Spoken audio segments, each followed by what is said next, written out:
Hi, my name is Ashley Vargo, and my project title is Keeping One's Eye on the Prize, the Importance of Data Collection and State Requirements. You can reach me at avargo2@ashland.edu with any questions or if you'd like to know any further information regarding my project. The statement of need for my project includes a provision made to Senate Bill 316, which states that students must undergo a comprehensive eye exam either prior to or shortly after the implementation of an initial IEP.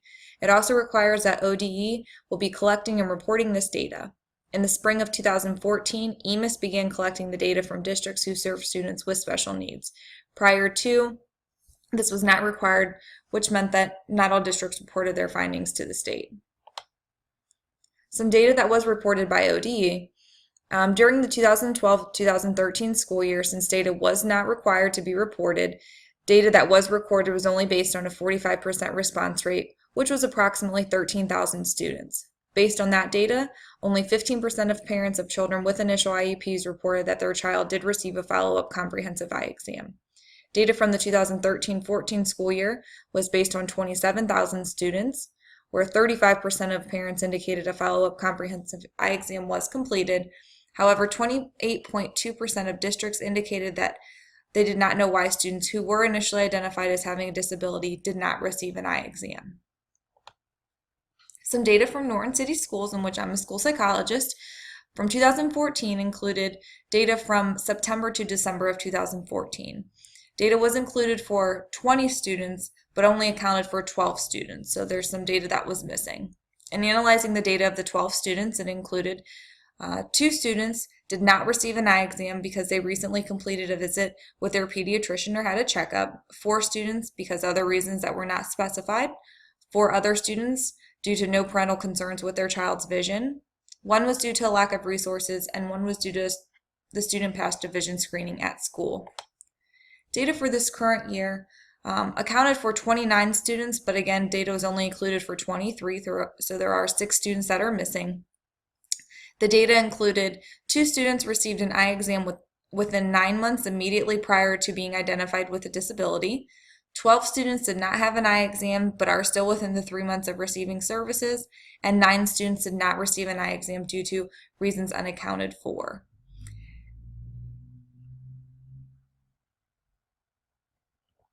And this is how Norton was currently tracking their eye exams, and this was from our Director of Student Services.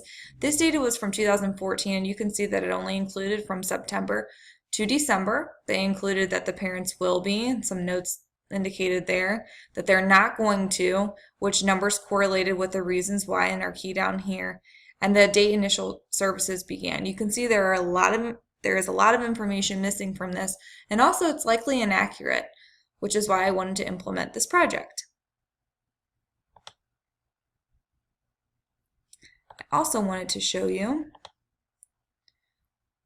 the current data that is included whenever districts send their data to EMIS. This is exactly what it looks like. Right now we're only collecting the data at the end of the year, and again this data was included on the slide I just shared from Norton City Schools. I apologize because it is small, but just to kind of give you an idea, you'll just read the indicator and you mark the number of students. As you can see here, a lot of data is missing, and it would be inaccurate, and this is going to EMIS, so this is representing districts and their findings of this new law or new provision. So the project description, I created a Google Sheet form, and information that'll be included is listed here. I included a second Google Sheet form that included the reasons why a student did not complete an eye exam. This document will be made available to our Director of Student Services, the building administrators, and then intervention specialists that will be working with the students. And I will show you right now what that looks like. So here's our first Google Sheet, and our data headings are up here. So for instance, we have a student name, which I'll just write my name, the student ID, the date the student was identified, so we'll just say that was 10/15/16. The eye exam due, we'll say it's going to be due 12/1/16. Date and who contacted, we'll say contact was made on 11/20/16 by Mrs. A. Result of communication, no eye exam. The reason why, I'll show you here where that's going to correlate. This is our second Google Sheet. So we're going to look at these numbers, and these numbers are going to correlate with the reasons as to why an eye exam may not have been completed.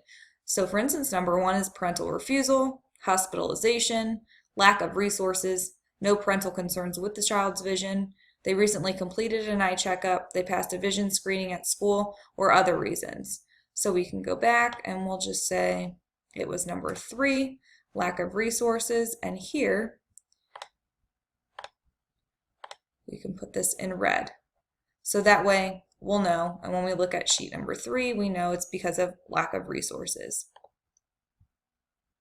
This information again is going to be made available to our building administrators, our director of student services, as well as intervention specialists. Myself and the intervention specialist will likely be the ones that are going to be including this information. All of this information, however, are all things that we already know when we're evaluating a student as well as writing an IEP. So including this is just going to be another form of data collection.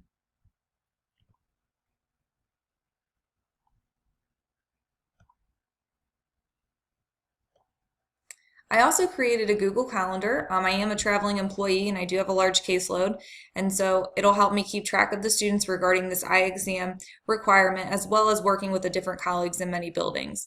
Again, this is going to be made available to our building administrators, our director of student services, and intervention specialists, and I can show you here what that looks like.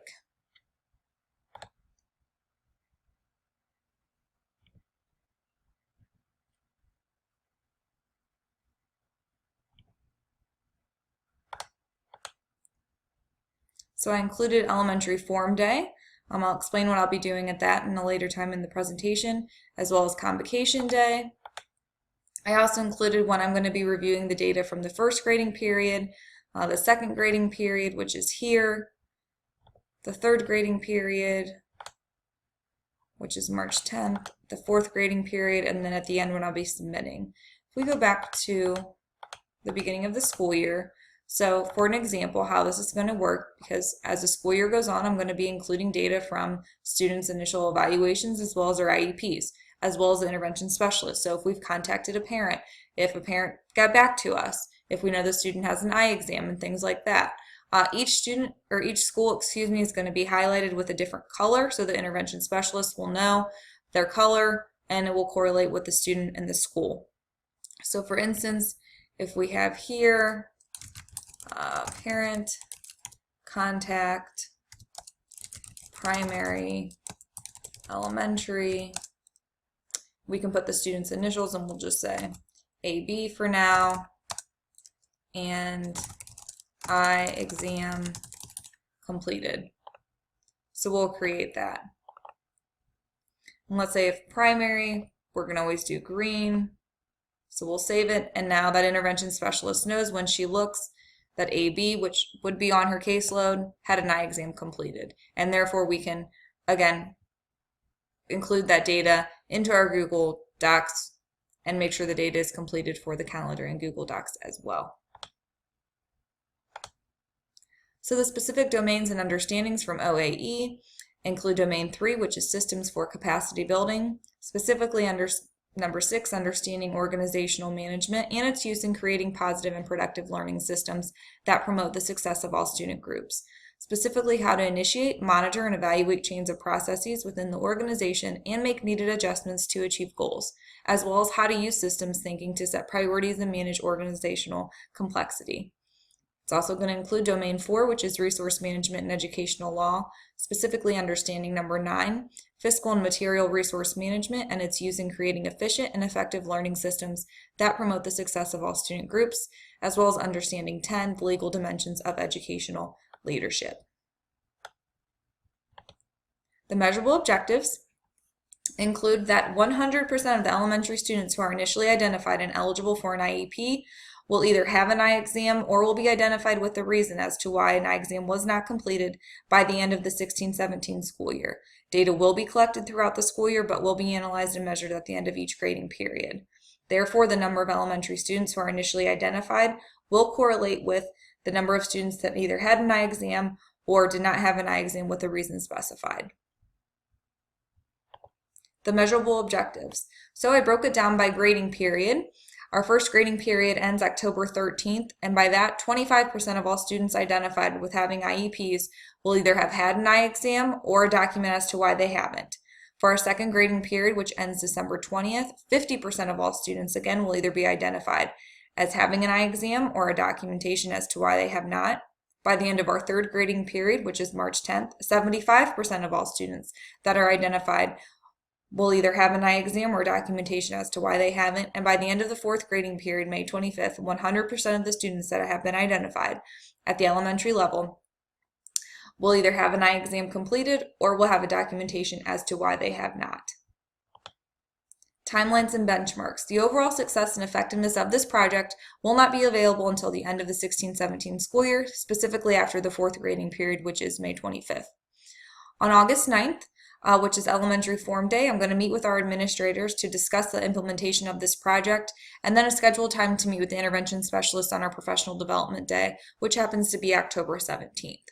On October 15th, it's our Convocation Day. I'm going to present this data collection model to the intervention specialist at the elementary level. I'll demonstrate and review the Google Sheet form. I'll give examples as well as Google Calendar, how to add information directly to the document, and then I want them to make notes as to the pros and cons, if it's easy to use, if it's not, what they found easy or difficult, and collect those notes to bring to our October 17th meeting. So that way we can make sure it's user-friendly for everyone. The date to be determined will be just ongoing communication with those intervention specialists as students become identified and eligible for the IEPs. On October 13th, that's going to end our first grading period. That's where I'm going to make sure I contact all the parents, intervention specialists for those students who have been identified within that first grading period who do not have data included, and I'll also contact our Director of Student Services to review the data as well, and I'll make sure that all the data is recorded. Similarly, I'm going to do the same thing on December 20th, which is the end of our second grading period. I'm going to contact all those parents for students who have been identified, as well as for our third grading period, which ends on March 10th. I'm going to do the same thing for our fourth grading period, all the students that have been identified thus far, which ends on May 25th. And then lastly, on June 2nd, I'm going to meet with our Director of Student Services to review, analyze, and send the data collected from this project to ODE through EMIS. On this date, I'm also going to compare the data that we collected from the 16-17 school year to previous years and determine the effectiveness of the project. So one might ask, why to focus on student eye exams? Well, the data reported to ODE through EMIS is currently inaccurate and subjective, at least in our school district. Oftentimes, the data is collected through notes or emails, conversations in the hallway. Data is often a guess or an opinion than an actual representation of students who have received an eye exam and those who have not. Requirements by ODE have continuously changed from year to year, which I'm sure you all know that as educators. The effects of not completing some requirements also change. Right now, there are no ramifications if the data is inaccurate and it's not tied to district funding. But as we know, the state's always changing. So who's to say that this is not going to change in the future for this provision? So creating, establishing, and implementing a data collection method that will allow for an accurate representation of data from the district and for EMIS purposes would already be in place should the requirements change from ODE. And lastly, I just wanted to show you some references that I did use from the Ohio Department of Ed.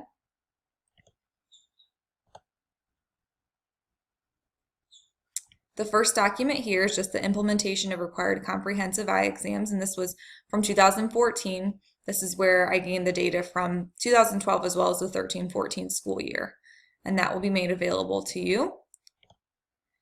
And then also information from ODE that I gained included the tracking of eye exams, and it just explains the law here that changed and information that they felt should be included when tracking the students' data. Please contact me if you have any questions. Thank you.